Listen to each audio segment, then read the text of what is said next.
Periods नहीं था, ये क्लियर है। झाग था, ये क्लियर है। स्पर्म का झाग था और ये क्लियर था कि उस लड़की के साथ कुछ हुआ है। हाँ, उसी से हम लोग पकड़े थे कि लड़की के साथ कुछ हुआ है। अच्छा, ये जो कुछ हुआ ये पहले का था कि तुरंत का कुछ हुआ था? नहीं सर, तुरंत का था, ज्यादा देर का नहीं था। ये वीडियो बहुत कुछ बयां करता है। ये वीडियो आम वीडियो नहीं है। हम अपने दर्शकों को बता दें, पूर्णिया से सांसद पप्पू यादव के एक फोन कॉल ने पूरे सिस्टम को कटघरे में खड़ा कर दिया है। ये कॉल प्रभात मेमोरियल हॉस्पिटल में काम करने वाली एक महिला नर्स की बताई जा रही है, जिसने नीट की एक छात्रा के साथ हुई घटना को लेकर वो बातें बता दी जो अब तक फाइलों और दीवारों के पीछे कहीं ना कहीं दबी हुई थी। शंभू गर्ल्स हॉस्टल आपको याद होगा। नर्स ने बताया कि जिस दिन छात्रा को अस्पताल लाया गया वो पूरी तरीके से बेहोश थी और उसकी हालत देखकर पहली नजर में ही लग रहा था कि उसके साथ कुछ गलत हुआ है। नर्स के मुताबिक छात्रा को शाम के वक्त अस्पताल लाया गया था, वो होश में नहीं थी, उसे तुरंत इमरजेंसी में भर्ती किया गया और बाद में जैसे जैसे हालात जो है वो बिगड़ते जाते हैं उसे वेंटिलेटर पे भी शिफ्ट करना पड़ा। लगातार 2 रात तक छात्रा को होश नहीं आया। जब तीसरे दिन थोड़ी सी चेतना लौटी तो वो बोलने की हालत में बिल्कुल नहीं थी, लेकिन इशारों में अपनी मां से बात कर रही थी, बार बार रो रही थी, उसका शरीर कांप रहा था और उसकी हालत जो थी वो बेहद डरी हुई थी। नर्स ने यह भी बताया कि मां ने जब इशारों में पूछा कि क्या तुम्हारे साथ कुछ गलत हुआ है, तो छात्रा ने सिर हिलाकर हां कहा और वो तेजी से रोने लगी। इसके बाद वो अपने पिता को खोजने लगी। पिता को बुलाया गया, लेकिन कुछ देर के बाद डॉक्टर्स ने दोनों माता पिता को बाहर निकाल दिया और ये कहा कि मरीज की हालत ठीक नहीं है, उसे ज्यादा परेशान ना किया जाए, उसे आराम करने दिया जाए। इसके थोड़ी देर के बाद छात्रा दोबारा से बेहोश हो गई और इस बार वो कोमा में चली गई थी, पूरी तरीके से उठ नहीं पाई। उसके बाद पप्पू यादव ने नर्स से सीधा सवाल किया कि इतनी जल्दी कोमा कैसे हो गया। इस पर नर्स ने यह बताया कि रात के वक्त मरीजों को नींद का इंजेक्शन दिया जाता है, लेकिन उस दिन कौन सा इंजेक्शन दिया गया और क्यों दिया गया इसकी जानकारी नर्सिंग स्टाफ को नहीं दी गई थी। इसका कहना था कि इसके बाद छात्रा पूरी तरीके से बोलने और प्रतिक्रिया देने की हालात से बाहर हो गई थी, वो कुछ भी इशारा नहीं कर पा रही थी। नर्स ने यह भी बताया, फोन कॉल पे ये वीडियो आप सुन सकते हैं, कि छात्रा के प्राइवेट पार्ट से ब्लड आ रहा था और वहां झाग जैसा पदार्थ दिख रहा था जो स्पर्म जैसा लग रहा था। इसी को देखकर अस्पताल के स्टाफ को पूरी जो है यकीन हो गया था इस मामले को लेकर के कि छात्रा के साथ यौन शोषण जैसा मामला हो सकता है। इसके बाद एक महिला रोग विशेषज्ञ को भी बुलाया गया। जांच के बाद डॉक्टर्स ने कहा कि या तो छात्रा ने अबॉर्शन की दवा ली है या फिर उसका अबॉर्शन कराया गया है। प्राइवेट पार्ट्स पर घाव जैसे निशान भी दिखाई दे रहे थे और यह मामला बिल्कुल हालिया लग रहा था, बिल्कुल ताजा लग रहा था। कोई भी पुरानी चोट का निशान वहां पे मौजूद नहीं था।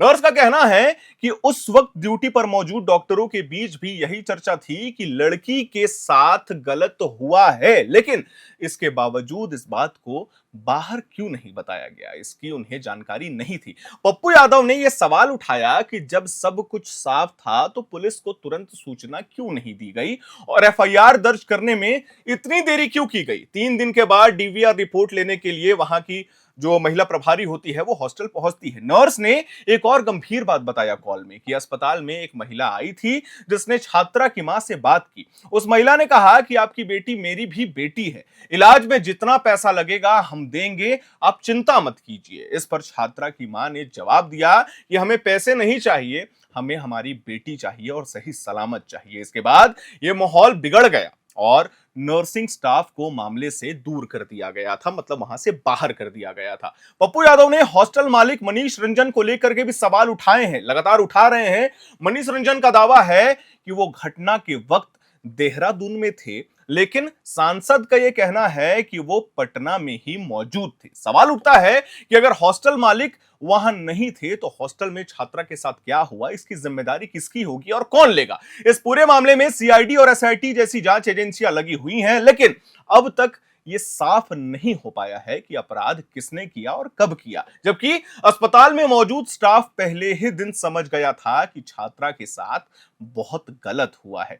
पप्पू यादव ने यह सवाल किया कि जब डीएनए सैंपल के लिए गए हैं तो अब तक वो साफ क्यों नहीं हो पाया कि दोषी कौन है। उन्होंने यह भी कहा कि पुलिस लगातार लड़की के परिवार को परेशान कर रही है। अगर परिवार के किसी सदस्य ने अपराध किया होता तो डीएनए रिपोर्ट से अब तक सामने आ जाना चाहिए था, बहुत कुछ क्लियर हो जाना चाहिए था। अगर ऐसा नहीं हुआ तो परिवार पर दबाव क्यों बनाया जा रहा है। सबसे बड़ा सवाल यह है कि आखिर वो छात्रा कैसे मरी?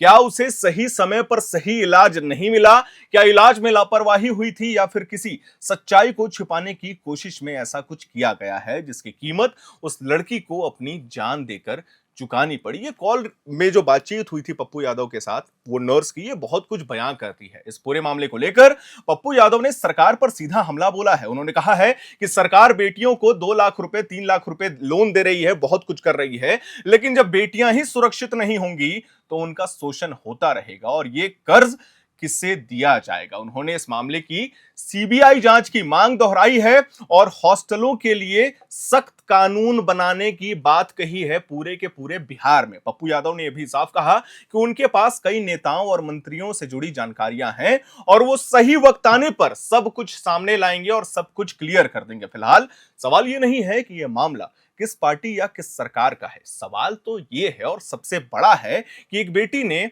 इशारों में सच बताया और उसके बाद वो हमेशा के लिए खामोश हो गई। अब यह जिम्मेदारी सिस्टम की है या फिर उस खामोशी को सच में बदलने की, क्योंकि इस देश को पैसे नहीं सुरक्षित बेटियां चाहिए। खैर, ये कॉल रिकॉर्डिंग वाला वीडियो जो हमने आपको दिखाया ये लगातार बड़ी तेजी से वायरल हो रहा था। इस पे आपकी क्या प्रतिक्रियाएं हैं?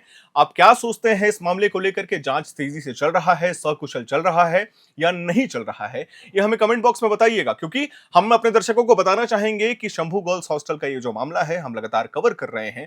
ग्राउंड रिपोर्ट्स के माध्यम से भी हमने इसको बहुत मुखरता से कवर किया है। हम स्टूडियो में बैठ करके भी परत दर परत इसके बारे में जानकारी आपको दे रहे हैं। क्या कुछ अपडेट्स आ रहा है, क्या क्या मामला आगे बढ़ा है। खैर, इस पे आपकी क्या प्रतिक्रियाएं हैं ये हमें कमेंट बॉक्स में जरूर बताइएगा। मैं उम्मीद करता हूं आपको हमारी यह जानकारी, हमारी यह वीडियो पसंद आई होगी। इसे लाइक करें, शेयर करें, हमारे चैनल को सब्सक्राइब करें। कैमरे के पीछे मौजूद है मेरी सहयोगी रश्मि, मेरा नाम है हर्षित और आप देख रहे हैं एयर नाउ।